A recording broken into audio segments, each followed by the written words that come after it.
आज चाइना ने भी एक ऐसा काम किया कि भाई पाकिस्तानी हैरान हो गए। आज चाइना के मीडिया ने हिंदुस्तान के इतने बोल कि भाई क्या बात है। Director of south Asian studies in China जिनका नाम है जेंग जियाडोंग, उन्होंने बोला है, उन्होंने भारत की काफी ज्यादा तारीफ की। उन्होंने बोला 4 सालों के अंदर मैंने 2 विजिट किए भारत के और मैं बड़ा मुतासिर हुआ, मैं बड़ा इम्प्रेस हुआ, बड़ा शॉक्ड हुआ हूँ जिस तरीके से भारत ने तरक्की कर ली है। इंडियंस को तो कोई लैंग्वेज बैरियर नजर नहीं आ रहा, वो तो $125 अरब की ट्रेड कर रहे हैं। हमें तो इतने ज्यादा अच्छे ताल्लुकात होने के बावजूद हम क्यों वो कुछ चाइना से नहीं ले पा रहे। उन्होंने बोल दिया कि Bharat is indeed a power centre. China एक बहुत बड़ा फैन बन चुका है world leader prime minister Modi का। डॉक्टर साहब, ये इंडिया नहीं हुआ करता था, लेकिन वो एक नई आइडेंटिटी के साथ चलना चाहते हैं। मुसलमान दुनिया के अंदर पेनिट्रेट करने की कोशिश कर रहा है। अगर टर्की ने S-400 मिसाइल सिस्टम रशिया से इंपोर्ट किया तो उनके ऊपर सैंक्शंस लग गए, जिन्हें कार्ड्स एक्ट कहते हैं। वही मिसाइल सिस्टम S-400 इंडिया ने मंगवाया है तो अमेरिका ने कुछ भी नहीं किया। लगता यह है कि अमेरिकन जो है वो बड़े परेशान हैं और कंफ्यूज हैं कि भारत को कैसे डील करना है। कि इंडिया और चाइना के कल्चरल रिलेशंस जो थे, एक टाइम था कि जब चीनी हिंदू भाई भाई वाला कॉन्सेप्ट भी था। Bharat is the oldest civilisation in the world और चाइना इस चीज को नोटिस कर रहा है। तो ये पहली बार है कि नेशनलिज्म यहाँ बढ़नी शुरू हो गई।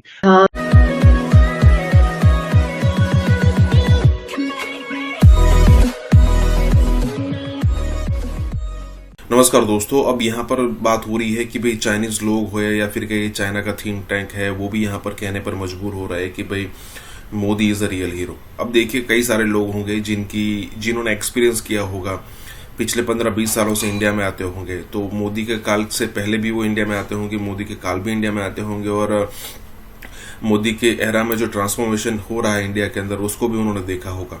तो जब चाइना जैसे कंट्री के लीडर ये कहने पर मजबूर हो जाए कि इंडिया के अंदर सही मायनों में डेवलपमेंट और सही मायनों में इंफ्रास्ट्रक्चर डेवलपमेंट और सही मायनों में प्रोग्रेस हो रही है, तो उससे ये हमें मतलब जब वो इतना कहते हैं ना, तब हमें समझना चाहिए कि इतना ज्यादा उन्होंने देखा होगा, तब जाकर ये सारी चीजें हो रही है।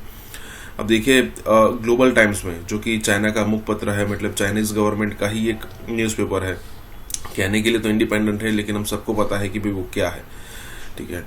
तो अब वो जब इस टाइप की उस टाइप के आर्टिकल्स लिखता है, तब हमें ये समझने के लिए कोई मतलब इतनी ज्यादा एफर्ट्स नहीं लगाने पड़ेंगे कि भाई इंडिया सही मायनों में कितना ग्रो कर रहा है, और यही चर्चा पाकिस्तानी मीडिया में हो रही है। इसी के साथ ही वीडियो शुरू करते हैं। और हाँ दोस्तों, सुपर थैंक्स के जरिए हमें मदद करना ना भूलें। Director of south Asian studies in China जिनका नाम है जेंग जियाडोंग, उन्होंने बोला है, उन्होंने भारत की काफी ज्यादा तारीफ की। उन्होंने बोला 4 सालों के अंदर मैंने 2 विजिट किए भारत के और मैं बड़ा मुतासिर हुआ, मैं बड़ा इम्प्रेस हुआ, बड़ा शॉक्ड हुआ हूँ जिस तरीके से भारत ने तरक्की कर ली है।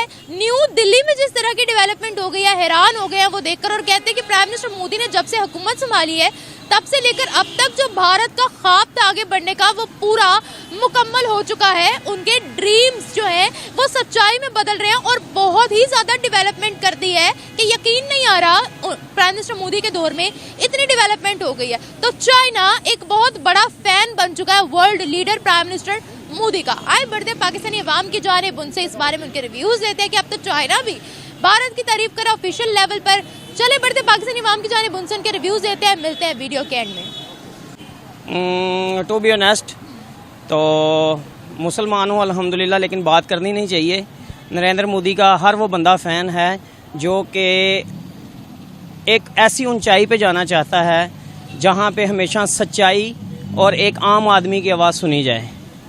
मेरा नहीं ख्याल कि ठीक है, हर मुल्क में छोटे मोटे मामलात होते ज़रूर हैं, लेकिन जो बहुत बड़े इश्यूज़ हैं, आप देख लें सॉफ्टवेयर की मार्केट में इंडिया हमारे से 100 टाइम्स आगे है, ठीक है।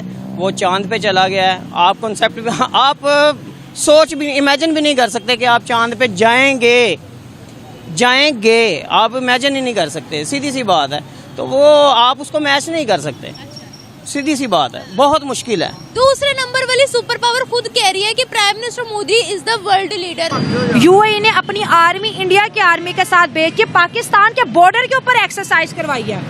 आप ये देखिए कितनी ये बड़ी टोंट कर रहा है ना, ये वो टोंट कर रहा है, यूएई हमें टोंट कर रहा है। तो जाहिर बात है, आपके कॉमन सेंस नहीं है, आपको वो टोंट कर रहा है। आपके हमसाए मुल्क में आ रहा है, वो आपकी तरफ नहीं आ रहा, वो हाँ नहीं यार, टोंट कर रहा है आपको, हाँ। Question mark. ये तो आप खुद दिमाग से काम लेना, वो आपको टोंट कर रहा है, आपके बॉर्डर पे अपनी आर्मी की एक्सरसाइज करवा रहा है, आपकी साथ वाली कंट्री में आ रहा है वो दुबई का। गुजरात समिट जो कि छोटी सी स्टेट में सारी स्टेट है, बिल्कुल कितनी छोटी प्रेसिडेंट सी का स्टेट आना है। दुनिया हैरान है कि कैसे बुला लिया इन्होंने। कितना ये नहीं खर्चा होगा, सिक्योरिटी बहुत ज्यादा होगी, मोदी की खुद की सिक्योरिटी बहुत ज्यादा है, उसकी मर्सिडीज कार आप देख लें, यूट्यूब पे जाके सर्च करें, वो इतनी एक्सपेंसिव है, यानी उसकी खुद की सिक्योरिटी इतनी ज्यादा है। और जब दूसरी कंट्री का प्रेसिडेंट आएगा तो तब सिक्योरिटी कहाँ पे जाएगी, कितने लेवल पे जाएगी, और एक छोटी सारी जगह पे।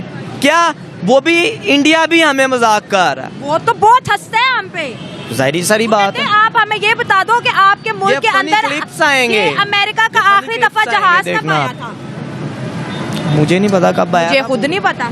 तो प्रेसिडेंट को पता हो या इमरान खान को पता हो या हमारे वो जो गंजे साहब हैं, क्या नाम है उनका, दिमाग से नाम ही निकल गया अब तो इतना, नवाज शरीफ, शहबाज शरीफ, इमरान खान भी है, सारे ही हैं, इमरान खान भी है। अवाम के लिए कौन कुछ करता है? $1 बिलियन का हमने दोस्तों IMF से कर्जा लिया और आज अवाम पे इतना ज्यादा बर्डन है टैक्सेस का। पेट्रोल देख ले, आटा देख ले, चीनी देख ले, हर चीज आउट ऑफ कंट्रोल है। लेकिन वहाँ पर गुजरात के अंदर $86 बिलियन की इन्वेस्टमेंट आ गई है। मिडिल क्लास के बजट से ये चीजें बाहर हैं। बिल्कुल। मैंने पाकिस्तान से बाहर जब जा देखा, अरब में खुदा जानते हैं बंगाली की इज्जत है, इंडिया की इज्जत है, पाकिस्तानी की इज्जत नहीं है। वेले क्या कहते हैं, और ऐसा एक लफ्ज इख्तियार करते हैं, मैं आपको क्या कहूँ। तो कहता है कुल्लू पाकिस्तानी कुल्लू हरामी। अब मैं क्या कहूँ उनको, दिल सड़ता है, दुखता है। हालांकि पाकिस्तान एक मुसलमान मुल्क है, पूरी दुनिया पर छाने वाला मुल्क है। अगर ये ईमानदार हो जाए, ये पूरी दुनिया को फतह कर सकता है। मगर क्या है, अल्लाह इनको हिदायत अता फरमाए। कैसे देखते हैं कि कौन कौन से मुल्कों में अरब में होके आए हैं? मैं सऊदीया से होके आया हूँ अल्हम्दुलिल्लाह, मैं दुबई से होके आया हूँ, मैं अबू धाबी से होके आया हूँ, मैं पजीरा अलान और मस्कत से होके आया हूँ। मिडिल ईस्ट सारा घूमे? बस थोड़ा बहुत जितना। यार मिडिल ईस्ट सारा घूमने के बाद कमाल ये आपने जायजा निकाला कि वो पाकिस्तान को खबीज कहते हैं, हरामी कहते हैं। यार ये अल्फाज भी नहीं बोलने चाहिए। तो क्या ऐसी वजूहात बनी कि आन पड़ी कि इंडिया की इतनी बड़ी आबादी, अरबों की आबादी, वहां पर जाके 1 अरब 40 करोड़ की आबादी वहां पर जाकर अपनी इज्जत करवा रही है। 22 करोड़ टोटली मुल्क के अंदर आबादी है पाकिस्तान की, और यहाँ पर बेइज्जत हो रही है। उनकी वजह यही है कि वो जो काम करते हैं वो दिल से करते हैं और ईमानदारी और नियतदानी से करते हैं। अगर वो चीज़ आप अगर उसको एक डिप्टी देते हैं कि यार ये काम आपने पूरा करना है ना, तो वो लोग उन काम को उस जगह तामील तक पहुंचा देते हैं बड़े तरीके से और नीयत से। हमारे लोगों को अगर हुक्मरानी दी जाए तो ये तो वो खाली पुलाव पकाते हैं कि कमाल के मुझे पूरी दुनिया मिल गई, मगर उसमें वो डूब जाते हैं, क्योंकि इंसान की दारोमदार नीयतों पर है।